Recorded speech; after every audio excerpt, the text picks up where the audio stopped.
Sebring celebrates its 20th anniversary. The year 1970 climaxes 2 decades that have established the 12 Hours of Sebring as the premier auto racing event in North America. To honor the occasion, great names of the past, drivers and cars, are on hand to witness this year's event.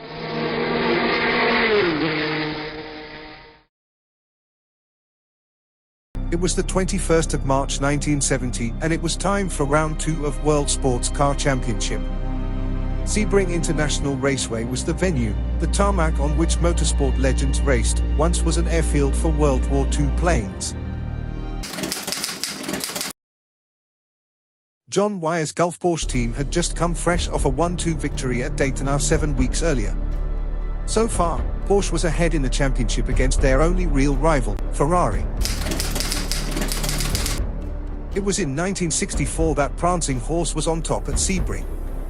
But this year there is a renewed spark in the Italian outfit, with cars being lighter and having 400 horsepower.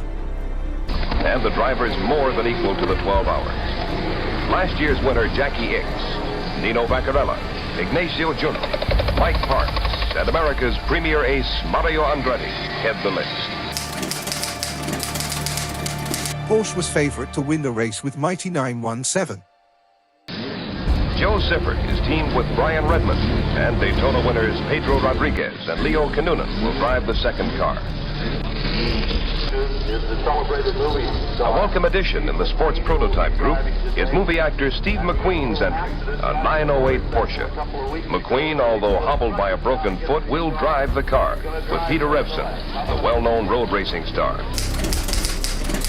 Alfa Romeo was well represented with 3 Spiders.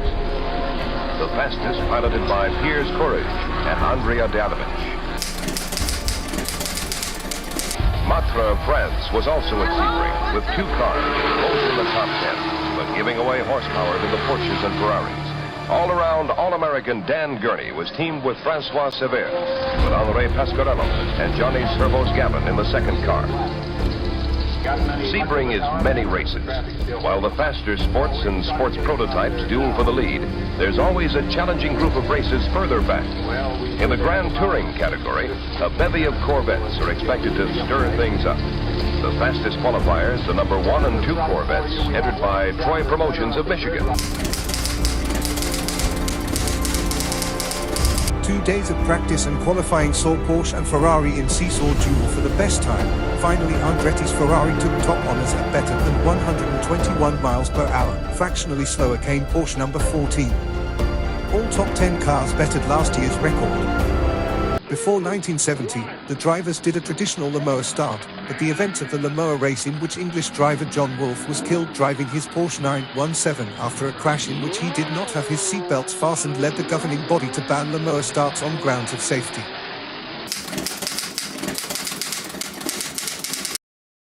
The 8 cars are ready for the 20th running of the Sebring 12-hour Endurance Classic. Mario Andretti in Ferrari number 19 leads the field as the race gets underway. Behind him, Porsches, Ferraris, Alfa Romeos, Matras, and a variety of road racing machines guaranteed to provide excitement even into the nighttime hours that lie ahead. Alright, so Ferrari lead the field without any drama, but further back, chaos was already started. Bobby Brown's and Mike DeUdis Chevrolets came together. While Brown continued, Mike's car just completed a single lap. But Mike Duty would complete just 1 lap of the race. Entering the long north-south runway, Andretti opened his lead. Here the cars reach maximum speed, the fastest ones close to 200 miles an hour. Further back, MGB of some guy called Robert Kilpatrick crashed, although he escaped. At the end of first hour, the average speed was 117 miles per hour, surely impressive for that era. It was highlighted by Joe Seifert's lap record of 122.265. Seifert's Porsche enjoyed the lead for 2 laps, then Andretti regained, only to give it away when Ferrari decided to pit.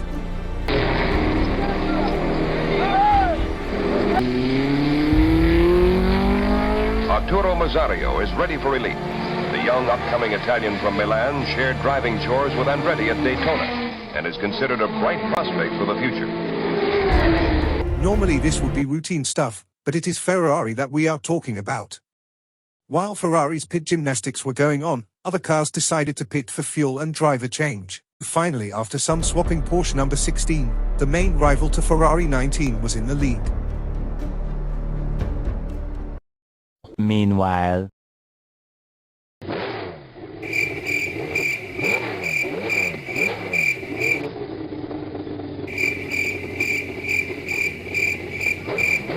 I don't know if it's just me or there is actually something funny about Ferrari being Ferrari 50 years ago.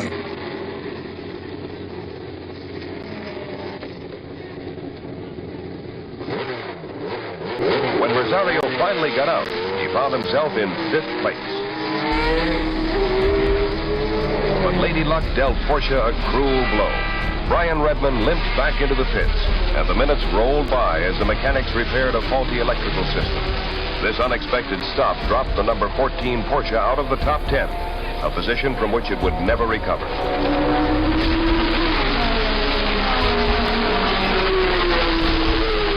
Leo Kinnunen led in the sister Porsche, with Kurt Ahrens also in a Porsche 917, a car length away in second. Rosario worked his way into third, the first of 3 Ferraris. In 4th place, the Jackie X Peter Shetty Ferrari number 20. In 5th, the Giunti Vaccarella number 21. Further back, the 4th of the new line of 12-cylinder Ferrari 512s, entered by a North American racing team, loses it on the tricky chicane. Although much heavier than the factory cars, the number 22 has been kept in contention by Mike Parks and Chuck Parsons. In Grand Touring, John Greenwood and Alan Barker lead a string of Corvettes. They're 14th overall, but having as much fun as the front runners. Near the 3rd hour mark, a blown tire dropped Rodriguez from the lead. The Porsche 917 had led for most of the last hour and a half, exchanging it briefly with the Ahrens Elford Porsche. For the first time in a long time, Ferrari held the first 3 spots. A surprise to most of the 57,000 who looked on was the 5th place position of the McQueen-Revson Porsche 908. The two have done a masterful job keeping the underpowered car contention. So it was almost all over for Porsche. Number 15, 16, 17 Porsche cars had major damage. The Andretti Rosario 19, entrenched in first, leads the trouble-free Ferrari parade. In a moment, the final chapter, the nighttime hours of Sebring. As day gives way to night, Mario Andretti and Arturo Mazzario have amassed a 9-lap lead. What was a 3 Ferrari runaway dropped from 2 to 1. Ick Shetty number 20 retired with a broken valve spring, and the number 21 car blew a tire and is undergoing repair to damaged suspension. Retirement defeated the Greenwood Barker Grand Touring Corvette, or perhaps it was the dogged pursuit and steady pace of the Tony DiLorenzo-Dick Lang Stingray. Racing second in GT for most of the race, their car ran trouble-free and is now first in class. There has been no let-up in the 12-hour marathon. Average speed better than 113 miles per hour. A report is in that the number 14 Porsche is out with a broken-up right, and Joe Sifford is now teamed with Rodriguez in the remaining Porsche. Maston Gregory in the Alfa number 33 is in third. Finally repaired, the number 21 Ferrari joins the fray. Running fourth, the number 48 McQueen-Revson Porsche. But it's not over. Mario Andretti has brought the lead car into the pit. Even Andretti got Ferrari'd.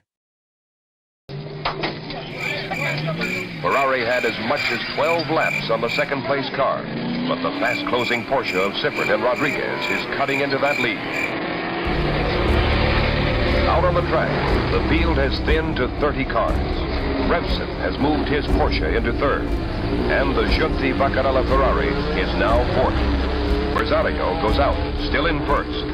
Chris Economaki is with Mario Andretti. Getting close to the end, Mario. What's the trouble underneath the back of the car? Well, it's the gearbox.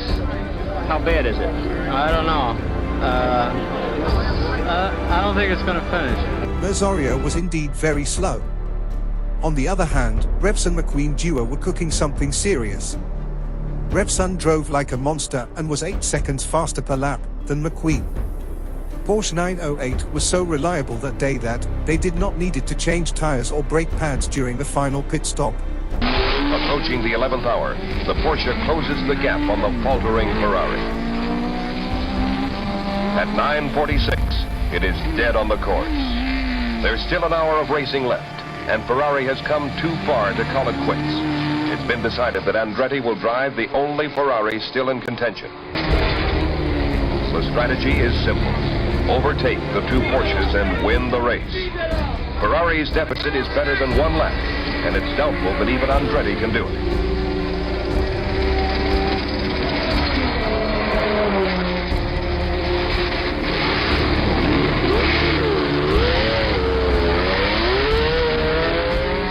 It wasn't long before Andretti unlapped himself. He is now 5 miles behind the leader and in pursuit of the second-place Revson McQueen car.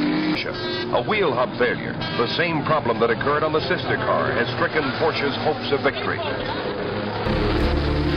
At the same time, Andretti overtook Revson, and once again, Ferrari led. Maston Gregory was 1 lap down in third. By the time the Porsche was repaired, it was 4 laps back in fourth. The drama never ceased. With minutes to go, Andretti paid a surprise visit to the pits.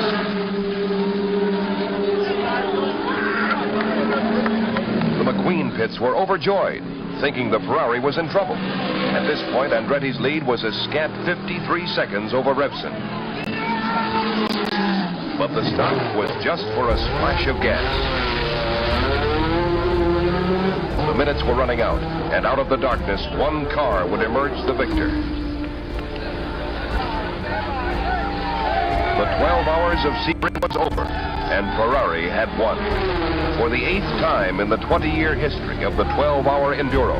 This was the impossible dream. What about that last stop? Was it necessary? Yeah, I ran out of fuel. I thought to stretch it, but then the reserve ran out, and I just barely made it in. This year's race shattered all record, with average speed being 108 miles per hour and having 40 DNFs.